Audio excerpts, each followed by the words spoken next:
In this part, we are going to extend our discussion from the Stephen-Boltzmann law that we saw, which is based on the quantum theory, to the new law of cooling, which is the Newton's law of cooling. In this, we are going to define how the rate of change of temperature is associated with the rate of loss of heat. And then we'll also see how the rate of loss of heat happens through convection. And we'll try to quantify these. So let's start. So let's begin with the topic Newton's law of cooling. Now what this topic suggests is how the rate of change of temperature of a body is related with the rate of loss of heat by the radiations. Now we know that the law that governs the rate of loss of heat is the Stephen-Boltzmann law.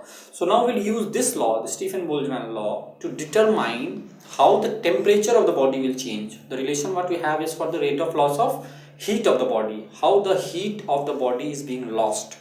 Now in this we are going to discuss how the temperature changes due to that heat loss. Now suppose a body of surface area A at an absolute temperature T, it is kept in surroundings of lower temperature T0. Surrounding temperature is T0, body has a temperature T. Now this T0 is less than T.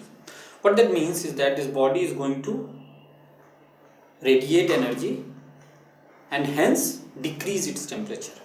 Now what will be that rate of change of temperature? So that is what we have to find out here. So now to find out this, we know what exactly is the rate of loss of energy.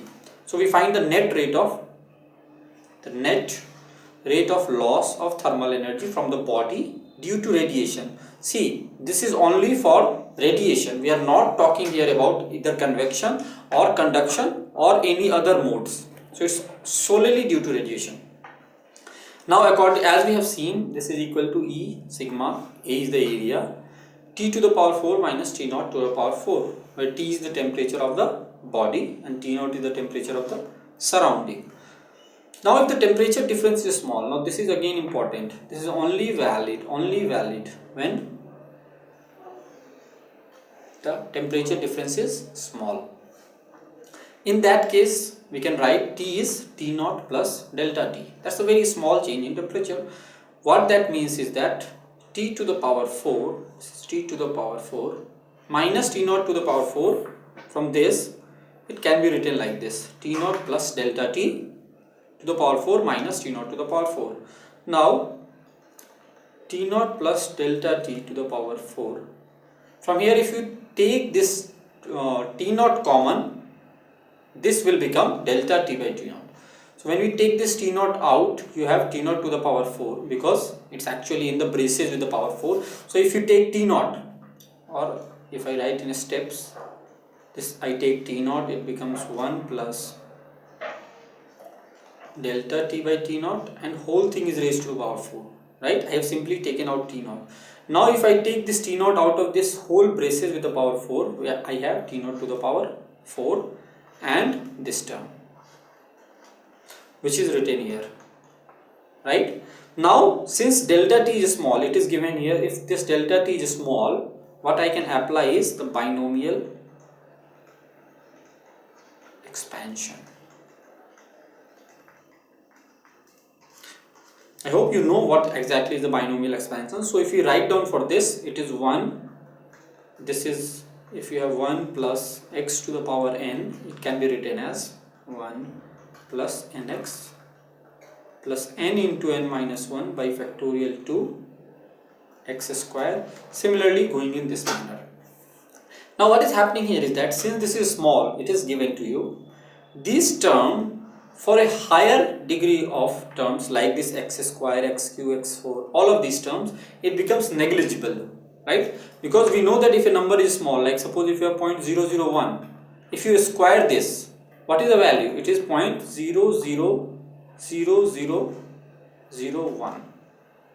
So it becomes smaller and smaller. So we can ignore these values, that becomes negligible. That means we can ignore the higher power of this, and what we take is only 1 plus 4 this single power. Okay, that converts to this. You have it 4 T0 to the power 4 only delta T. Why? Because once you multiply 4 delta T by T0, this T0 will cancel 1 T naught to the power 4. This T naught to the power 4 will be cancelled. This what you had.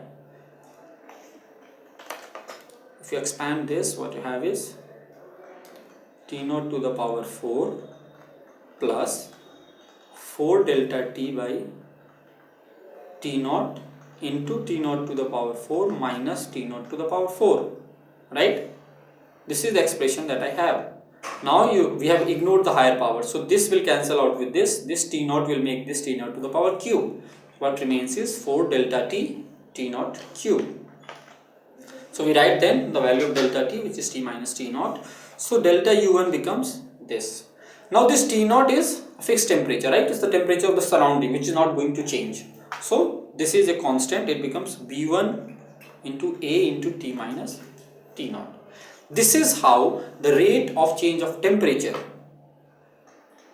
we are going to calculate using this rate of heat loss. This is the formula for the rate of heat loss, delta U1. From this only you are going to calculate the rate of change of temperature.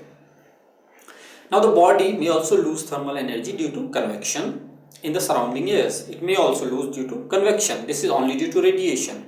Now we know that for small temperature differences, the rate of heat loss by convection is also proportional to the temperature differences. Now since this is proportional to temperature difference, we write this expression, the rate of heat loss by convection.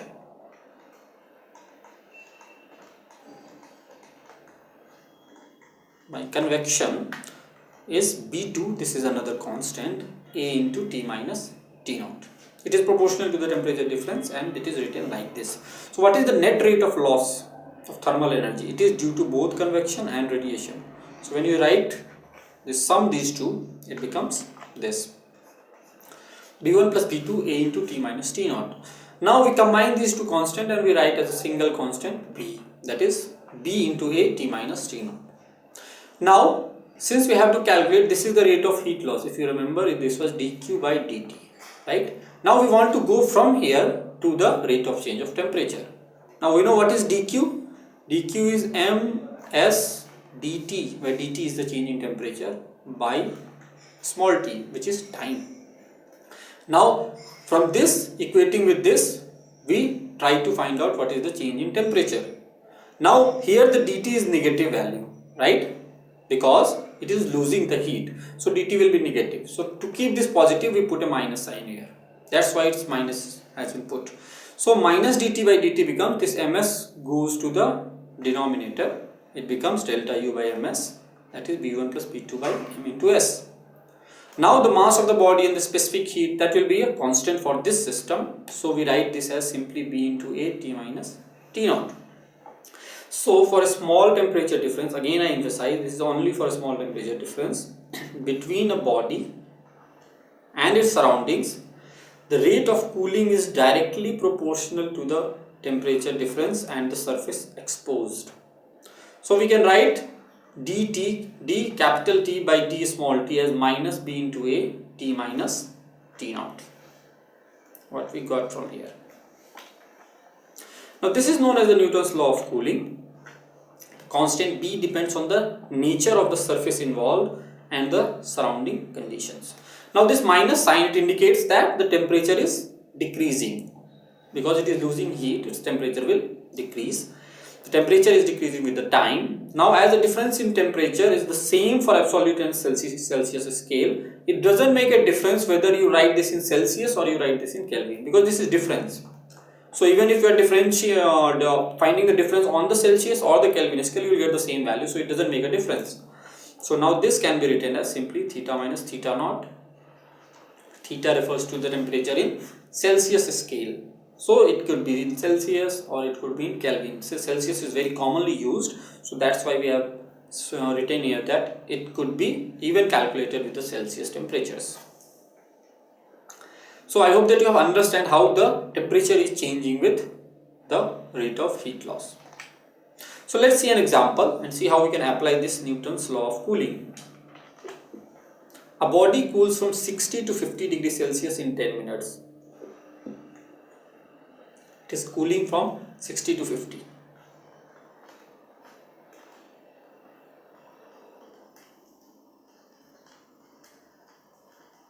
in 10 minutes.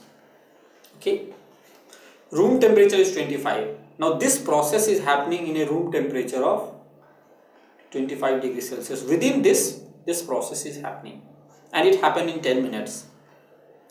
Assuming the Newton's law of cooling to hold good. Now we know that the temperature is a sharp temperature difference, so we cannot apply the Newton's law of cooling as such.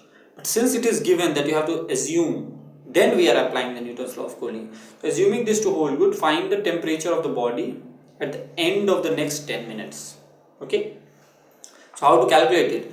Now we know that the change in temperature, the rate of heat loss, we know that dt by small t is proportional to T minus T naught. What is T naught? This is the room temperature. And what is this T? This is the temperature of the body, right? Now which temperature to take? This question may come to your mind. Which temperature to take? Whether 60 degree or 50 degree. So this T is actually the average temperature of the body. This is what you have to keep in mind, that this T is actually the average temperature of the body, and you can solve any question based on Newton's law. So now we'll apply this. The rate of heat loss dt by dt you can write like this. What is the change in temperature? It is 60 minus 50 in time 10 minutes is proportional to T minus T naught, right? What is this T? This is the average temperature is 60 plus 50 by 2, that will be the average one, minus 25, right? This is minus 25. This is proportional to this, means if you equate this and we write this as alpha is a constant, so this is the relation that we have. So if you solve these two, what is this? This is alpha, 1 into alpha, sorry, this is 1 is equal to 60 minus 50 is equal to 10 by 10, that makes it 1. Alpha is 60 plus 50 by 2 is 55. So that means alpha is 1 by 30, right? So we are going to use the same for the next part that is being asked. So that means let us assume at the end of 10 minutes the temperature is T. That means 50 minus T by next 10 minutes. Okay, so it is 10 is equal to alpha is 1 by 30 into the T minus T naught. Now what will be T now? What will be the T? T is the average temperature. Average temperature will be 1 is T plus 50 by 2. This will be the average temperature now, minus it is still 25. So just solve this now. Cancels with this. So you have 150 minus 3T is equal to T plus 50 minus 50 by 2. So this makes it 2. This cancels out. What we have is 300 minus 60 is equal to T.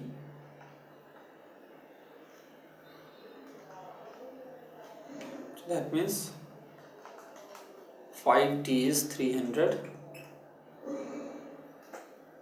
right? This was T plus 50, I suppose. Yes, this is T plus 50 by 2 minus 25. So you have this minus 3T, you have this 2, 60. Okay, so this is actually this 60, when it goes to this side it makes it 70. Sorry. So what will be the temperature now? It is 300 by 7. If you find out 7 4 28, 20 is 7 to 8, 42.8. So we know we don't need to go further. We have the only option here is 42.85 degrees Celsius, which is the correct answer. So in this part we have discussed how the Newton's law of cooling relates the rate of change of temperature with the rate of loss of heat, and that was coming from the Stefan-Boltzmann law. So with this we have completed our thermal properties of the matter, and now we'll try to apply all of the concepts that we have studied in solving some of the previous year IIT-JEE questions. So stay tuned to Ask IITians for more on those questions.